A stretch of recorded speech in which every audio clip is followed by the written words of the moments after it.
Welcome to Club Damingo, brought to you by Cyclone Comics.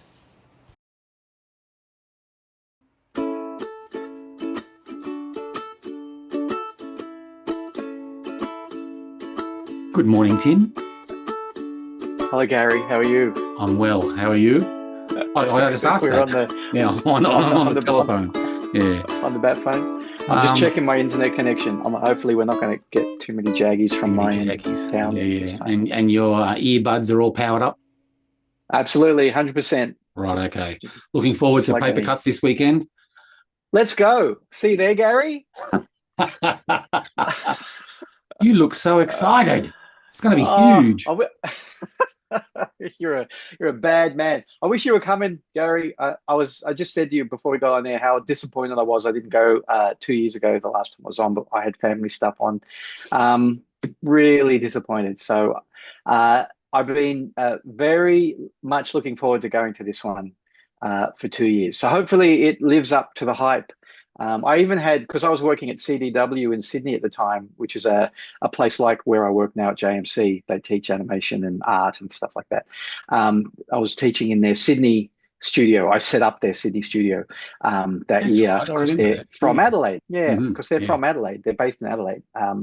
If anybody wants to learn animation or concept art or production design or any of that stuff, CDW in Adelaide, probably the best place in Australia to do it. And I say that even though somebody else pays my bills.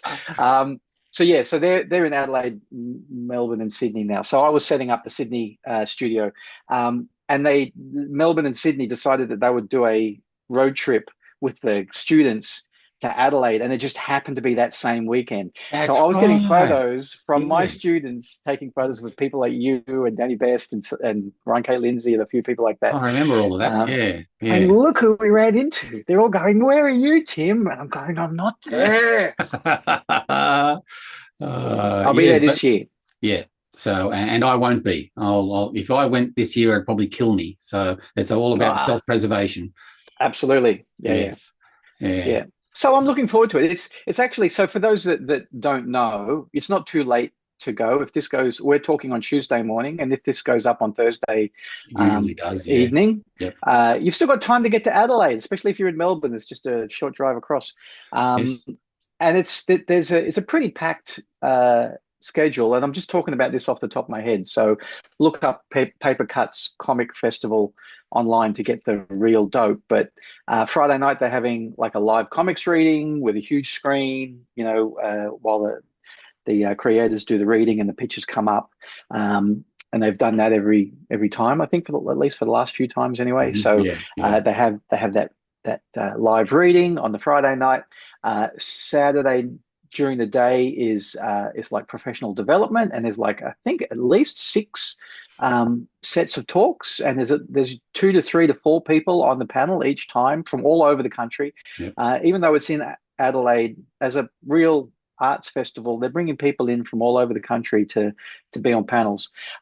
So if you feel like you need some development or some words of wisdom, I or need something. you know Hallelujah. I need something. you need a coffee or a tea, they would be excellent, absolutely excellent to go to.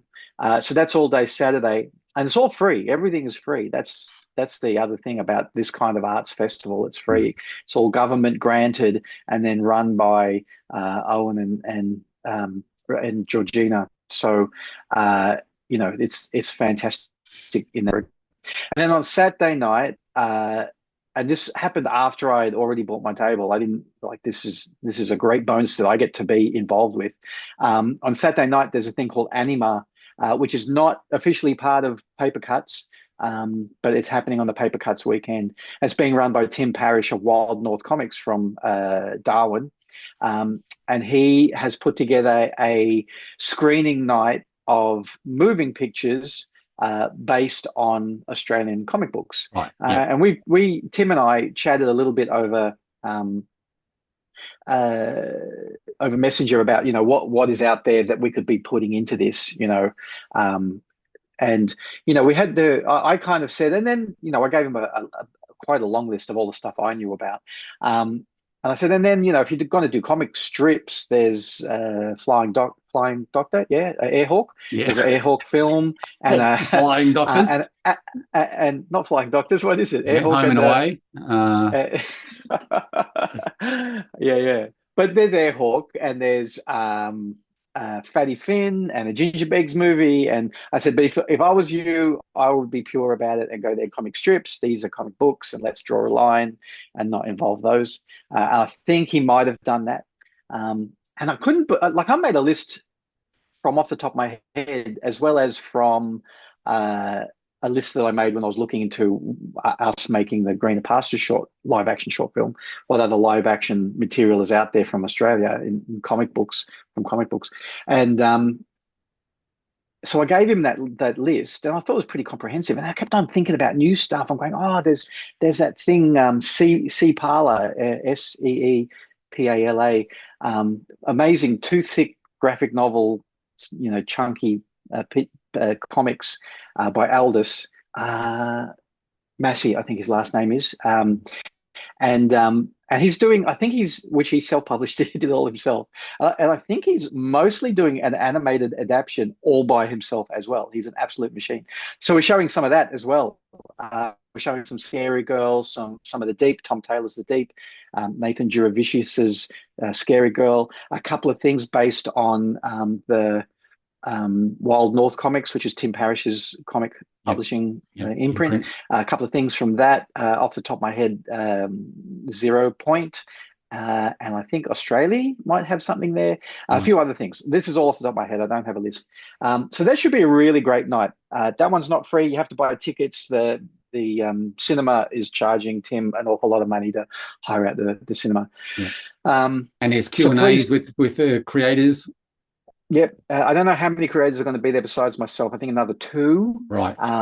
But I'll be there, and yes, we'll do a bit of a Q&A. And for Greener Pastures side of things, we are showing a bit of a behind the scenes that you haven't seen before. But the main thing is we're showing 5 minutes of the film, of the short film. It's a 15-minute film, so you're seeing like a big chunk of the film. Exciting. And when Nick, the director, first said, I will show them this scene, and I looked at the edit that we currently have, and I said, that's like not even 2 minutes. Like, can we do the scene after as well, which makes a good little, bit, together? And I'm going, that's still not that much. And we added a third scene. So we got a sequence running one after the other of 3 scenes. So it's 5 minutes worth, and they look amazing. So that's for Anima on Saturday night. So I'm hoping everybody will come to that who's in town. I've actually made contact with a few, not many people, but a few people who are from out of town, like Mike Barry here, Louis Joyce from down south, Dylan Naylor from Melbourne, and just going, when are you guys touching down? Like, let's get together. They're all coming in. And Siobhan from Cockatoo Comics. Right. And most people are coming in, or some of those are coming in Sunday morning and leaving Sunday night, which is like, that's a hard day. Wow. Yeah. But I don't think many people who are, well, look, out of those 4 people, not many of them are staying for the Friday or whatever. So right. Yeah. I'm hoping that everyone who's there on Friday and Saturday will come to our screening and make that a bit of a success as well. Yeah. Cool. And then Sunday's the market day. And there's like 130 tables or something, and some of them are double tables. So it's well over 100 it's crazy. Cartoonists who are going to be there. Crazy. Yeah. You were asking me earlier before we came on air how I felt about going. And I actually get a bit of an anxiety. And part of it is because I know that I'm going to want to buy 100 different things. and the money is a big problem, but the time is worse. I don't have the time to read any of it. The last probably 12 to 24 months, probably more like 24 months worth of comics that I bought, I haven't read any of them. And I don't want to buy them if I'm not going to read them. And that's, if you're out there wondering why I never, I seldom supporting Kickstarters at the moment. That's also part of the reason. Like, I can't support, I can't have work printed for me and then never read it. And then, like, when I'm dead in 30 years, chuck it all away. Yeah. So that's a bit of an anxiety, but I'm hoping that we'll get people drawing in my sketchbook. At least I'll remember everybody because of that, and I will be buying some stuff. So yeah. Right. So that's Papercuts. I've been meaning to talk about that for probably 2 or 3 shows now and keep on forgetting. This is So the one. last call. Yeah, last call. Yeah, and it's such a cross section of people that at the market day that I was at a couple of years ago, there was such a cross section of people of different kinds of comics. It was just absolutely very eye opening and very very impressive. And I was very proud of how the scene has matured over the years as well.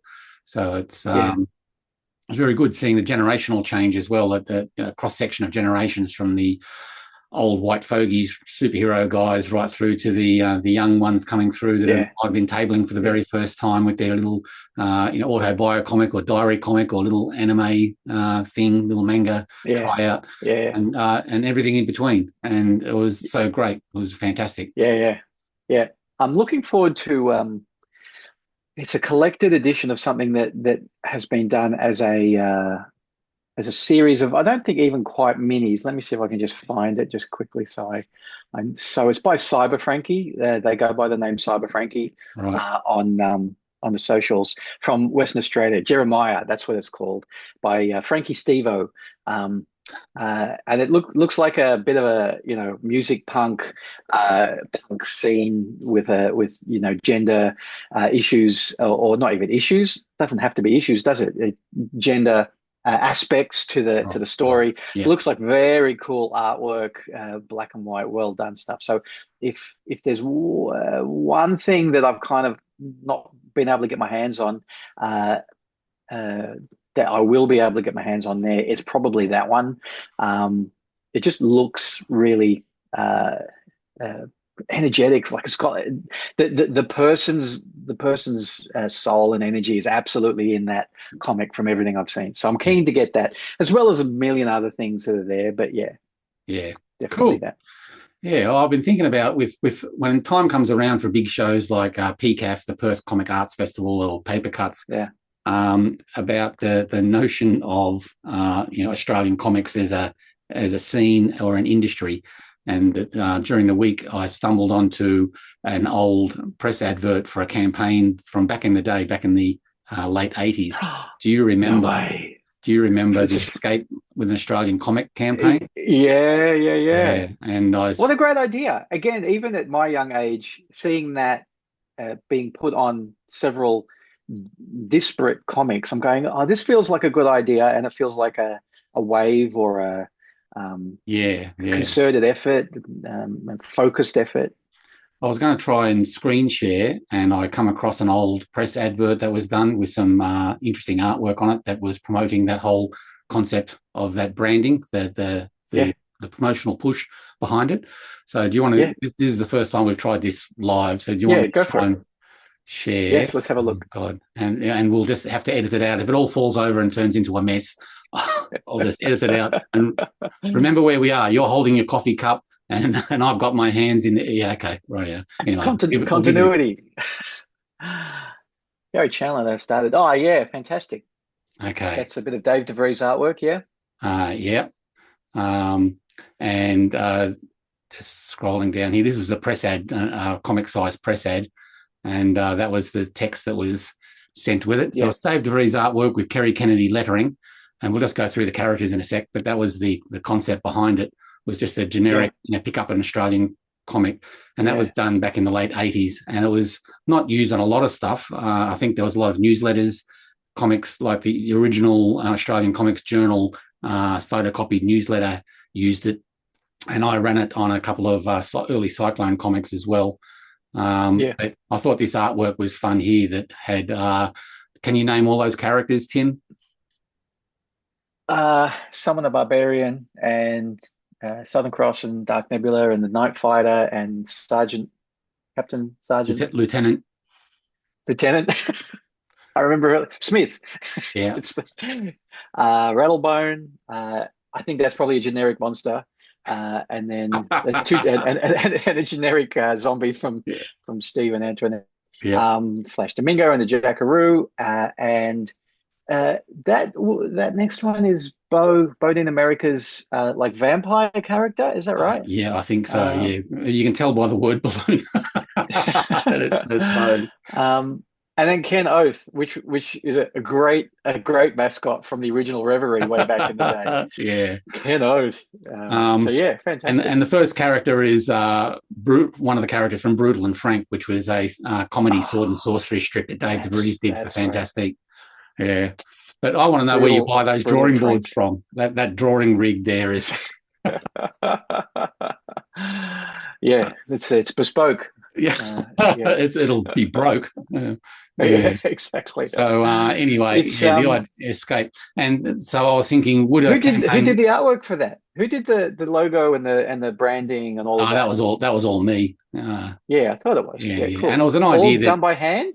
You would have drawn the voice bubble there by hand. The word balloon. Escape was just Letraset with an Australian comic. Was just Letraset, I think.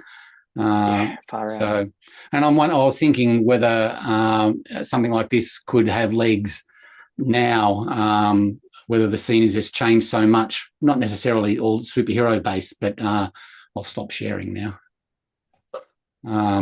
But yeah, whether the same kind of thing could happen as a campaign for branding for self-publishing and indie publishing in Australia in general, whether it would still be a useful thing, and not that I would run it or anything like that, just the concept of a campaign similar to that to bind disparate kind of things together under an Australian Comics promotional push. Yeah, it's a good question. I'm going to share again because while you talk, and I'll show something else.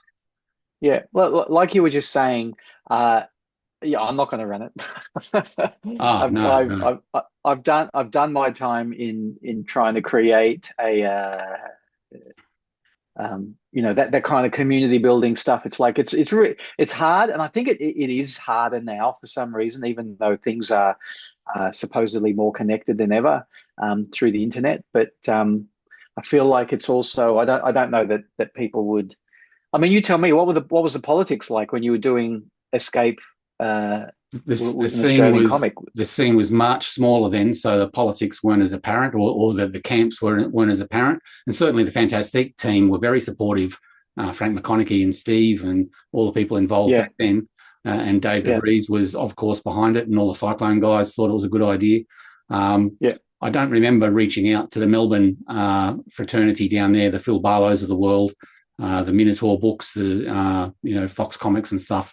I don't think we reached out that far, but it was just an idea that was we were using it as best we could on the resources that we had, and it sort of ended up just drying up and not having legs. But I sort of sat down over the last couple of days and did something with a similar kind of approach here that you see on screen, but how it might be handled today with not just Australian comics, but Australian cartoonists, comic books and graphic novels, and support being creative in general as a tone for the campaign, instead of, Escape with an Australian comic that would be expanded to Escape by supporting creative people. And that would encompass, writing prose books, web comics, graphic novels, cartoonists, artists in general, and whether that would be more encompassing of the creative world that's in Australia at the moment. Yeah. So let me be Debbie Downer and say I don't know. I don't think so. I can remember in early days of the internet when we were on the message boards. So that would have been the Oz Comics message board run by Darren Close, and the Comics Australia message board run by it's not good that his name's not coming to me, but Aaron Burgess. Aaron Burgess, both really, really important people at that time for community. Darren and Aaron running those two things, that was really important to us. We were all very grateful at the time. But the number of times somebody new would come in to a message board and say, "This is what we need to do to get Australian comics, on the map." And anyone who'd been around for probably only 2 to 5 years, but let alone how long you or I had been around, we'd be going, we've seen all this before, I've heard it all before, and I'm not going through it again. And I'm just I'm at the point now where I just don't even want to discuss it anymore, right? It's Yeah, like yeah. I don't. I've seen it tried so many times in so many ways, and all of the trying, all of the attempts are 100% heartfelt and we're coming from the right place, and 100% could have legs if there was a bit of money behind it, if the people trying to run it were not also trying to make their own comics. You cannot do both. You can either run your comic industry campaign, or you can make comics. I don't think you can do both, and I feel like that has been evidenced again and again and again. So don't come to me saying, what do you think of this? Because I don't want to know about it. It's like, yeah, not that I thought that this was it was more from the aspect of, I bumped into the old stuff. How would it work if there was the new stuff today? Is it even needed? Because it goes back to that market day at Papercuts where everyone's fine. They're all chugging along. They don't need. Yeah, well, that's the thing. I reckon that as well. Yeah, and I think my conclusion was, after just faffing around with the graphic design of that for a little while, for old time's sake, that's the conclusion that I came to was, nah, everyone's fine. It's all happening. It's all chugging along. Everyone knows what they're doing. Yeah. And all you got to do is witness market days like you will see on this Sunday, and you'll agree that, it's chugging along fine. Doesn't need a comprehensive or a unifying campaign like this at all. So, but it was just fun going down memory lane with that old ad that refreshed the memory of what we were trying to do back then as well. Yeah. I think you absolutely hit it on the head there. I think everyone's fine, and I think any cooperatives that happen will happen naturally and will fall apart naturally and recoalesce in other ways. And I feel like that's probably a better way to go. Full stop. Yep. Just yeah. So I know I sound like a bit of a pessimist and a bit of a grumpy old man whenever this subject comes up, and I try not to be, but trying to think who the last person was that I like. It wasn't even that long ago that I had a similar conversation with someone. I'm going, I really like. It's just not going to happen. Like, I know you're full of beans and you think it's great, but Debbie Downer. Because it's a lot of work. It's a lot of emotional heartache and woe for what result. When, if you go to a market day like Papercuts has on Sunday, you can see that it's quite healthy. There is no real. And one of the things that happens at a thing like a market day like this, and you know what, you've just made me realize, this is probably the biggest Australian comics related event that I'll have ever been to. I'm pretty sure, now that I'm thinking about how many tables there are. Probably the biggest event that I've been to. That's pretty amazing, because the fairs and the zine fairs, etc., that I go to here in Sydney, which is, similar kind of vibe, I guess, have a lot of tables, but they're not all comics. So yeah, this is going to be big. It's going to be exciting. But one of the things that happens, I think, to a lot of us who again have our hearts in the right place, when we go to an event like that, is we come out saying, hearing the harmony of community in our ears, community, and wanting to try to do something that codifies, focuses,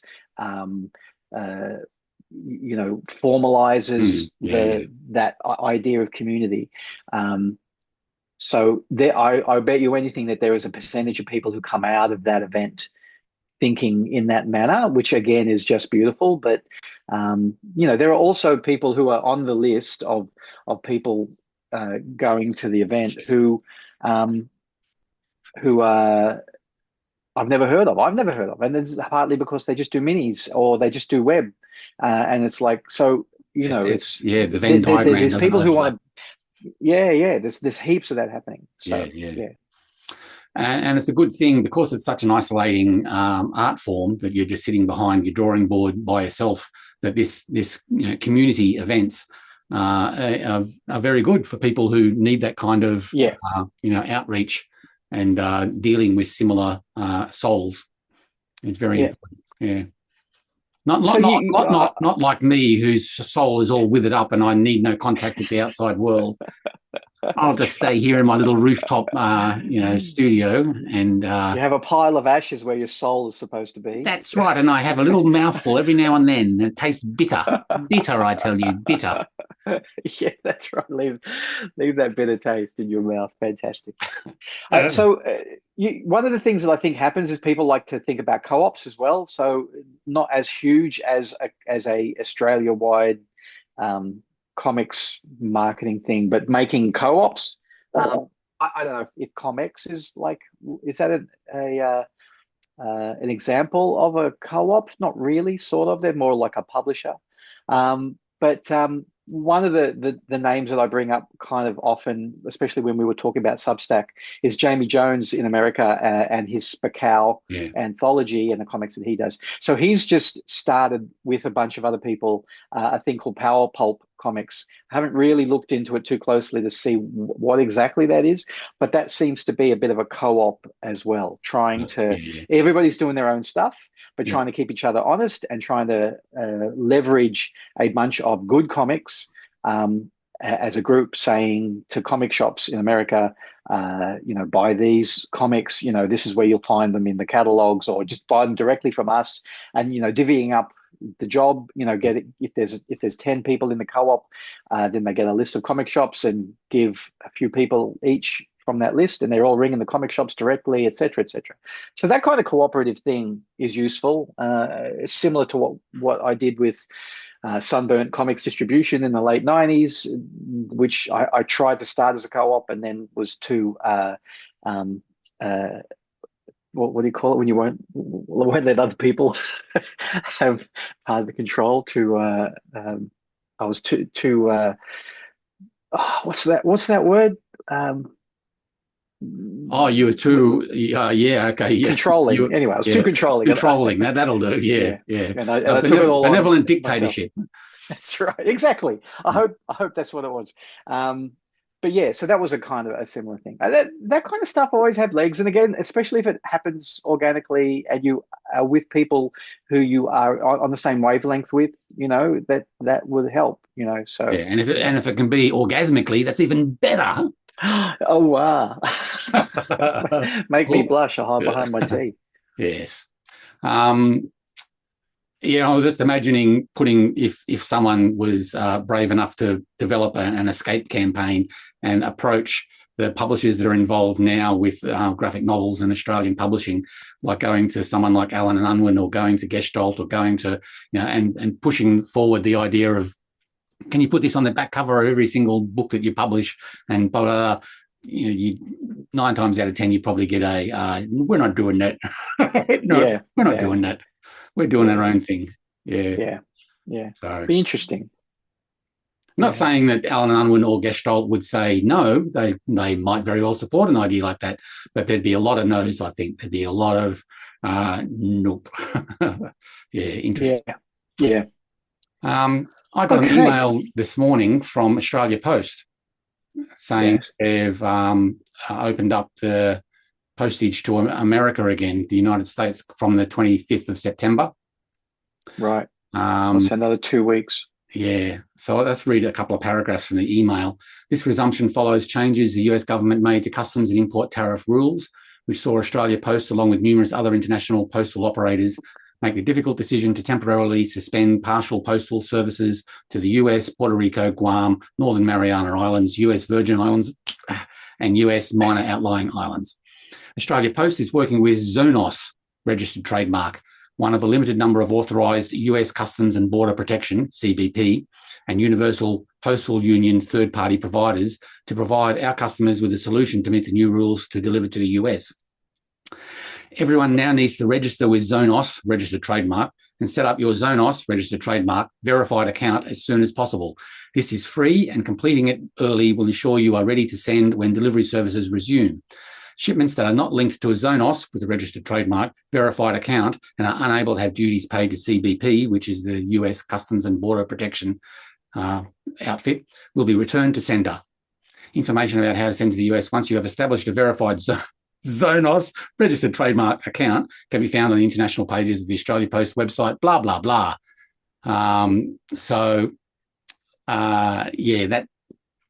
That's that. No comment. But yeah, 25th of September, you got to roll over and, sign up to some place that's organising themselves with the US government so that the government get the tariffs that no doubt will be attached to the postal systems and the cost involved shipping to the US. Well, just sit and draw comics for the next 4 years and wait till it all blows over, and that's a solid plan B. Send them over after that. Yeah, fuck Zonos registered trademark. Exactly. Anyway, do you have anything else to talk about? I thought I'd mention that quickly while I was on my mind. Yeah. So one other thing that I just found out about this morning. So I think again, talking about America and trying to get our comics to America, I think I'm on an email list from a place called Studio Comics, and comics with an X. So I've got this email. I'm going, who are these guys? Why am I on their email list? So I had to have a look and go, what was this about? Why did I sign up? So I think they're a printing place in America for print on demand or printing in large quantities or offset, specializing in comics, but also doing lots of other stuff. But they also publish comics as well under their umbrella, if you like. They're in Canada. And then on top of that, they are very community-based or community-minded, rather, where they if you live in the area, they set up tables for you to come and sell once a month at a certain event. And so they look like good people from the 10 minutes I spent on their website in that regard. But the thing that was in the email that they sent to me was this new thing that they're doing called Tunix Comics. So Toonix Comics. And it was a subscription-based service, very similar to something we chatted about, again, a number of weeks ago when we talked about Substack and all sorts of other things. When I talked about the Mini Comic of the Month Club that Andrew Fulton ran for a while, few years. And so it's very similar to that. I was very excited to see somebody was doing that. Obviously, it's too expensive. Actually, it's not that expensive. I was going to say oh, no, it's probably Canadian dollars. I'll get to the price in a minute. But probably too expensive for us to do from there to here. But in Canada, $24, $24 for 12 months subscription, and you get a mini comic sent to you every month. So it's like $2 a month. And they actually have two levels of Canadian version, $24 or $30. And the $30 one is you get your mail, you open it up, and there's the comic to read. The $24 version is you get your mail, you open it up, and there's all the pieces of paper that you need to fold, staple, and cut yourself. So you save a bit of money. I thought that's pretty cool, though, because I think they're also trying to get kids involved. This is a bit all ages, so that's not a bad thing. But they only offer that in Canada. In America, it's $60, and in worldwide, it's $70 to get the ready-made version. So I don't know if Canadian dollar is double like American dollar is. It might not be, but it'll cost more than 70 Australian dollars. But even so, for 12 comics in the mail, that's not a bad thing. Do kids these days even know how to use scissors? They know how to run with them. Keep on telling them, stop running with scissors. Yes, I'm sure they do. There's still all of that stuff in kindergarten, I'm sure. Safety scissors and paper and glue and shit like that. Left-handed scissors. So yeah, that's right. So I thought that was really cool. What a great idea for somebody to put together there. I still think it's an idea that has legs, locally, do a version of that for Australia. If you're in New Zealand, do a version of that for New Zealand, et cetera. Keep the prices low. The whole, they're very mini comic size. So there's my printout from Papercuts, A4. So it would be in half and then in half again, and then probably in half again, but long ways or about that size because it's an American cut, I'm sure. So it's landscape, but only kind of like that biggish, I think, landscape. So like the chick kid, is that right? The chick religious comics. Yeah. So that kind of format, I think. Yeah, and they're keeping it. Yeah, but wide. Dylan Horrocks in New Zealand has done a couple like that as well recently, and trying to keep it to 1 or 2 panels per page only, so that it's like playing to the format.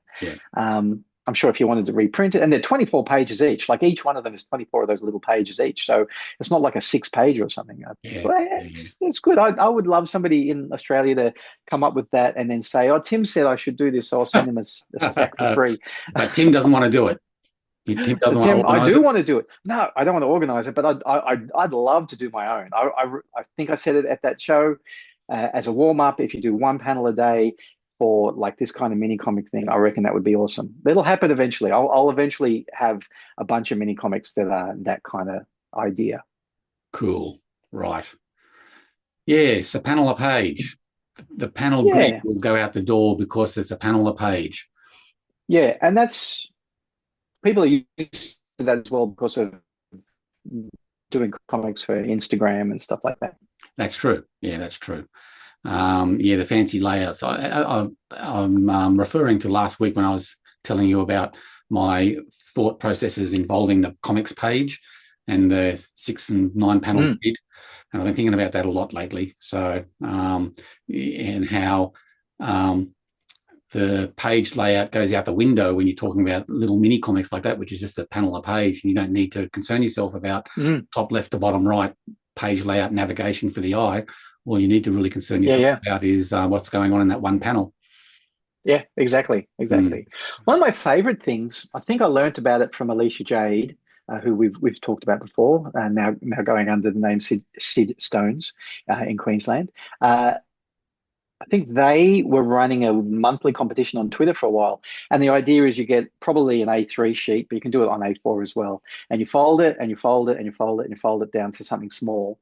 And then you draw a front cover on it and then you open it and then you draw the first panel or 2 panels and then you open it again and you draw the next thing and you open it again. So it's, but part of the challenge there is, yes, you're starting small. So the storytelling has to, come partly from the story itself, the plot, not just the storytelling, but also the plot has to be related to the fact that things are getting bigger and bigger and to the point where you end up with like a poster-sized thing. I've always thought that's a really cool thing that can't happen digitally. Not really. Yeah, that's right. You can have a similar idea, but the whole physicality of going, oh, this is nice and small. Oh, and now it's bigger and now it's bigger and now it's bigger. Like that's really cool. So that kind of thing as a mini comic as well is cool. Yeah, that sounds like fun, actually. The reveal of the piece of paper unfolding. And it's, when we do comics, every page turn is a reveal, and yet it's so ingrained into our process of learning where we turn the page of a book or whatever that we don't think about it too much. While the activity of having to unfold this story switches something in your head, and you really are waiting for a reveal every time, waiting for something to actually be there's a participation there, a little event. Absolutely. Which I always found annoying, that the page turn I always found annoying with American superhero comics, in that it's you're never told as a creator working on an issue where the ads are going to be in, and it just bloody ruins it for me. It's stupid, and it just seems that there is like a third of the issue is all full page ads that just drag you out of the story every single time. And why don't just put all the ads in the back just together? Or I know it's not practical, and like advertising rules and all that kind of stuff. But it's like a comic book story. It's like TV being interrupted with ads. We're getting used to absolutely. Paying the extra to be ad free. Yeah. So it doesn't Image do that? Put all the ads at the back. I think. I haven't. But also, in ages. It's part of the great thing about growing up reading comics when I did was I almost could never buy American comics when I was really young. They weren't on the newsstands. It was all of the black and white reprints, and there were no ads in that at all. I was getting 96 pages nonstop sometimes. So there was some distinct advantage of those black and white Australian reprints of the American stuff. Yeah. It's really weird, I don't follow a lot of these kind of accounts on Instagram, but there's a few that are showing like really old, not really old, at my vintage of comics from back in the day. So John Byrne's first run on the Fantastic Four, for example, which I've only got in black and white reprints. and that's what's in my head. And then they will bring up the cover of one that I know is in black and white, and they're going to show 10 to 20 pages in this Instagram thing. I go, what does this look like in color? This is weird. It's so wild to see, what I totally adored, Byrne and Joe Sinnott in black and white, nice and large. Yeah. Compared to the color and the print. Our printing was definitely better because it was black and white as well. And go, yeah, but I mean, it's exciting to reread this in color as well. But yeah. Speaking of John Byrne, have you heard that they're releasing his fan material that he produced on his Byrne Robotics website? They're finally formalizing it and getting it all published. I think that's amazing. That's wonderful. I think it's astounding. Yeah, it's really exciting. Tell the kiddies at home what it is, because it's a really left of field thing going on there. Well, as everyone probably knows, John Byrne was very famous for his run with Chris Claremont on the X-Men, and he left and did other famous runs on other characters, Fantastic Four and blah blah blah. But he took up the mantle of continuing on what would have been his next story. Before he left, he started writing and drawing his own issues. He just used his online forums and website to host these pages that he would draw, one a day, two a day, however fast he is these days. And he just write. Imagine that all the stuff from when John Byrne left just didn't happen.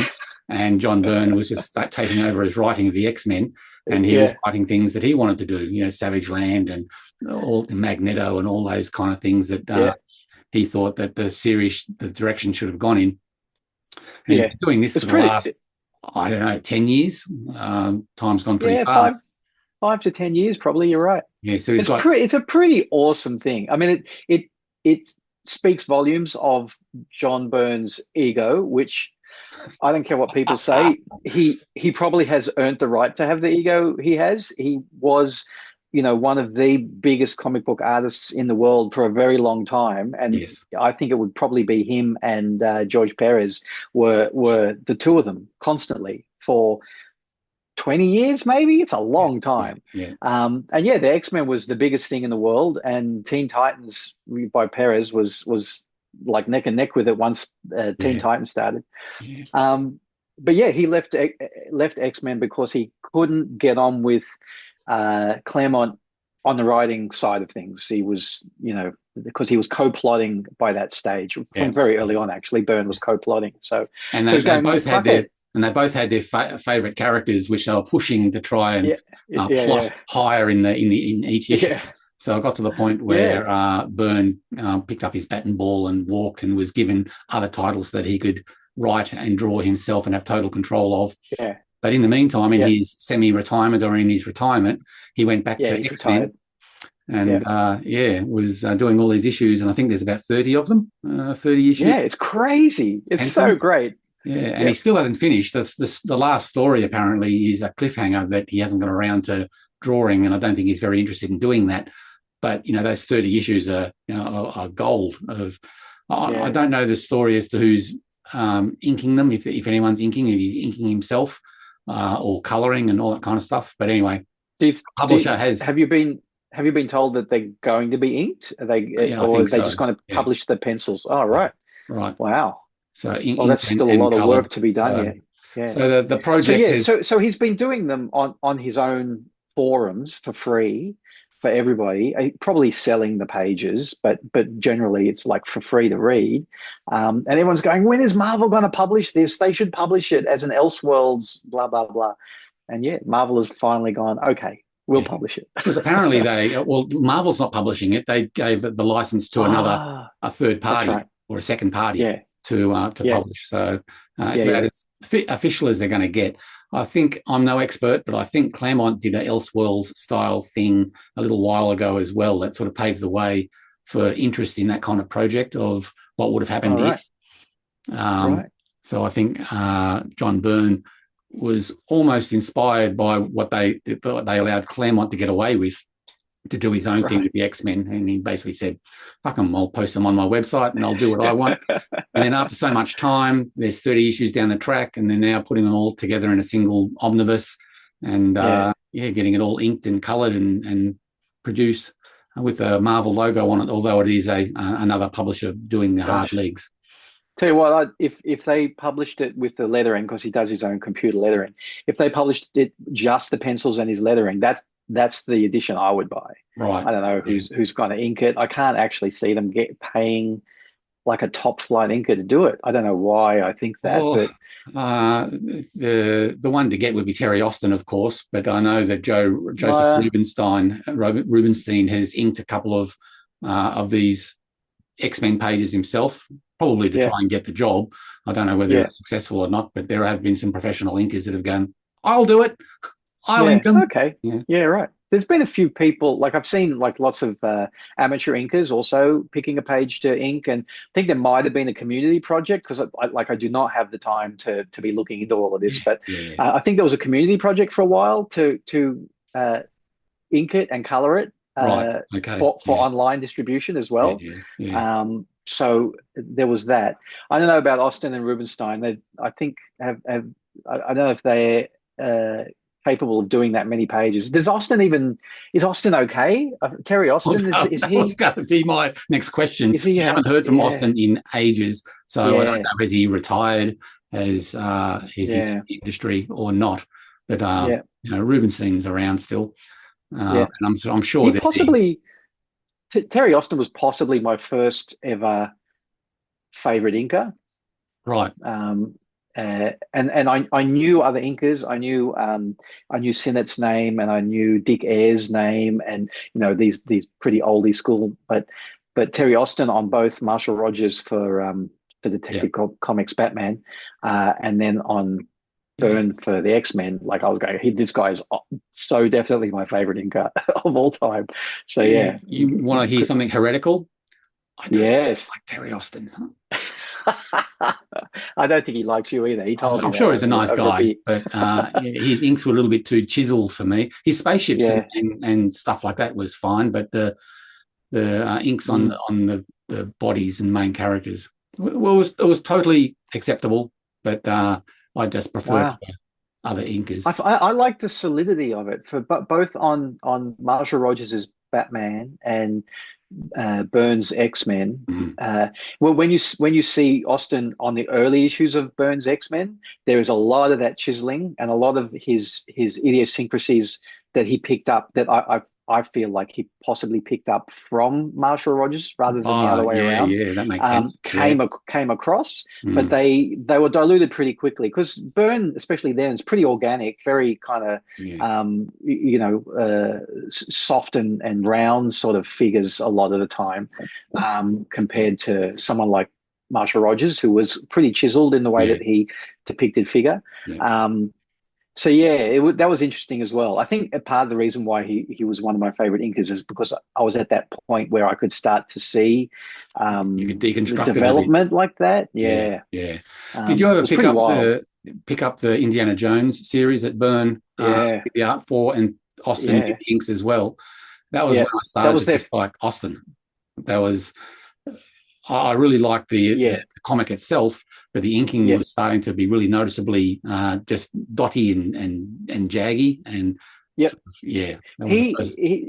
think that was their first. That was the first time that they reunited, Byrne and Austin, since the X-Men. So it was a pretty exciting thing for someone like me to pick it up. But you could definitely see that Austin, because he continued to develop and change. His style did develop and change. And I agree with you that I don't like to talk ill of people in public, but it's a bit like your favorite band. Normally you like their earlier stuff rather than their later stuff, because that's when you got into them. So probably the same thing with Austin. I definitely like his earlier stuff because that's when I got into him. So that development is pretty obvious, and not as palatable for a lot of people. It's interesting seeing when Austin penciled and inked his own stuff, like the pinups and things like that. It was interesting seeing his skills as a penciler. Same with Dick Giordano, when he penciled himself. It was quite interesting seeing what they do under their own auspices without relying on a penciler. Yep. They're good examples of, to be a good inker, you need to be a good artist, full stop. You need to be a good inker. Yeah, good artist as well as a good ass. Yeah. Giordano is a great example of that. His pencils and inks combined are pretty cool. Very nice to look at. Yeah. Gosh, this is all old school for the kiddies at home. Pretty old school. Pick any of these names and Google it if you want to find out more, because we're doing no homework. No research, no homework. In fact, that whole thing about the X-Men and John Byrne and the reprints of those 30 issues could all be wrong and changed by now. So go and do your own research. But true. True. Yeah. But I think what we've said is kind of sort of right in a general sense. Yeah. Cool. All right. So you haven't asked me about my T-shirt today. That's the Lighthouse. Yeah. Yeah, what's your T-shirt? What's your fashion? And what color is it? What color is your T-shirt? Well, it's green, but only because I chose green. It could have been any color. I bought it off Redbubble. Okay. So I don't know. Can I come closer? Do you recognize the lighthouse? Is it not the one from Dylan Horrocks Hicksville? It is. Dylan Horrocks at Hicksville. I've actually sailed past that lighthouse. I've got photos of it. Emery and I were on a cruise, because Emery loves to do a cruise. So, and it was going up the east coast, I think it is, of New Zealand. And I was madly trying to get onto Dylan because I didn't have any Wi-Fi and there was little to no connection. I'm going, where exactly is it? I think I'm gonna be sailing past Hicksville's lighthouse, and I really want to get a photo. I've seen the lighthouse. Tell the kiddies about Hicksville. So you've read Hicksville, right, Gary? Okay, yeah. Good. The reason why, it's actually good. We didn't expect to be talking about John Byrne and Terry Austin and all his old school names, but I think it feeds in very well with Hicksville. Hicksville is probably one of my 6 favorite graphic novels ever, and I think that has a lot to do with my age and the fact that I'm a creative comic book person as well, because it's a graphic novel about comics and about the love of comics, and making comics. And I first got into it from Fox Comics back in the day, Australia's Fox Comics. Dylan was writing and drawing this in bits and pieces, this graphic novel called Hicksville, and it was being published in Fox Comics, an anthology, and maybe a couple of English places as well. I'm not sure. Dylan's from New Zealand, and eventually he published it in his own self-published comic called Pickle. So Pickle was a one artist anthology. He would have all sorts of things in there, not just the Hicksville but continuing story. And when Michael Michaelandis and I went to a comic convention in New Zealand way back in the 90s, we met Dylan and swapped him all of our comics for all of his comics. So all of the Pickles, he gave us a copy of all the Pickles. And because there's 2 of us, Michael and I, we went, I'll have number 1, you have number 2. I'll have number 3, you have number 4. So I've only got half of them. But reading them in that format as well, self-published, not quite self-published, was it? It was it Red, not Red Eye? Red Eye, that rings a bell. Yeah, is it something like that? But that level of publishing, grassroots publishing from America. Anyway, just love it. Just love his black and white stuff, and it's pretty earthy and grungy. And so Hicksville itself kind of follows the story of a comics journalist on the trail of a comics artist who has disappeared, the biggest artist in the world, who happens to come from a sleepy little town in New Zealand called Hicksville. And how did this person who is the biggest comic book artist in the world, how did he come from this place in New Zealand called Hicksville? And this is in a world where comics are like Hollywood. Comics are treated with the respect of a huge popular medium and art form. So I'd have to reread it, but the whole world respects comics, or just Hicksville? I know that the artist involved is hugely successful and has his Learjet and all of that, but I think that's partly because he's got a movie franchise coming from the superhero comics that he made, et cetera, and the really part of the reason why I say it's partly my age that makes it so great for me is that it talks about in a roundabout fashion about the comics I read and the people who made them. Doesn't name anyone, but there's definitely Jack Kirby as a character is infused into one or more of the characters. Todd McFarlane as a character is infused into these characters. Is it Kim Thompson or who's the other? Gary Groth? I think it's probably Gary Groth from the Comics Journal is infused into these characters, and it's not like it's trying to say this is the Gary Groth character, but you can see the parallels. And because I knew who these characters were or who these real people were, kind of in here, and because because it talks about self-publishing as well as in the characters, and it talks about artists as a type of person. So many amazing characters in this story, and there's a romance aspect to it, and a love triangle, and a mystery relating to the love triangle and the comics and this guy, and the journalist is starting to find this all out, and the lighthouse. You're making me want to get it out and reread it now. Oh, so good! It is so good. Yeah. And then, what was the other thing? So the town itself of Hicksville, everybody reads comics. Everybody.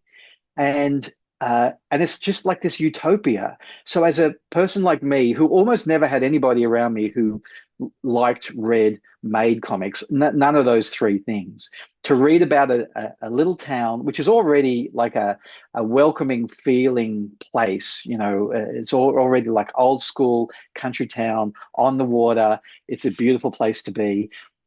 But everybody reads comics and knows everything about them, right? They talk like we're talking now about, old school comics and European comics and who made what and but everybody from the old lady who runs the tea room through to anybody in the town, they all know everything about comics. And this reporter turns up and he's going, "Is this for real? You guys are setting this up, right? This is not a real place." And it's such a great thing to read. And it made Dylan Horrocks one of my favorite creators also. Like he did a graphic novel recently called The Magic Pencil, which is partly autobiographical. Because he's got an autobiographical character called Zabel, Mark Zabel. I forget the character's first name.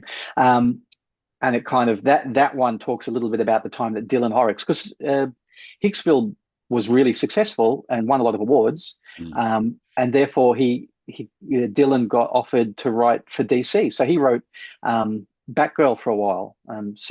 The opening strains of The Magic Pencil are about what he was going through while he was trying to write for DC. It's a really interesting thing. I'm not going to give away any of that. And that's not my favorite book I've ever read, but it's a really interesting thing from Dylan as well. And then I've also got, actually it's just in the other room, I should have grabbed it, a collection of short stories and visual poems and bits and pieces like that. And that is just gorgeous. I forget what that volume's called, but it's just beautiful, Dylan. So go to, I think it's hicksville.co.nz, something like that, and just buy all of Dylan's work, but definitely Hicksville.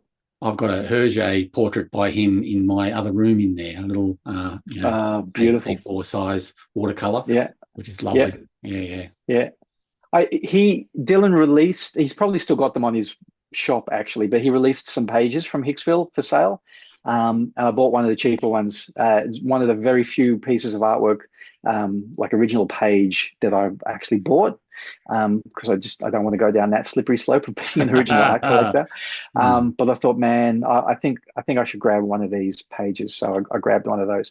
And he talks about, I've read interviews where he talks about the fact that he was making these, doing these like on the kitchen table, a couple of panels at a time, and how hard it was, with art, the kind of issues that us as artists go through. Am I good enough? What am I writing here? Is this working? Oh man, it's got a beautiful magic realism. It's got a beautiful, it's one of the best things about it is the sense of place and the sense of the Maori place, the New Zealandness of it.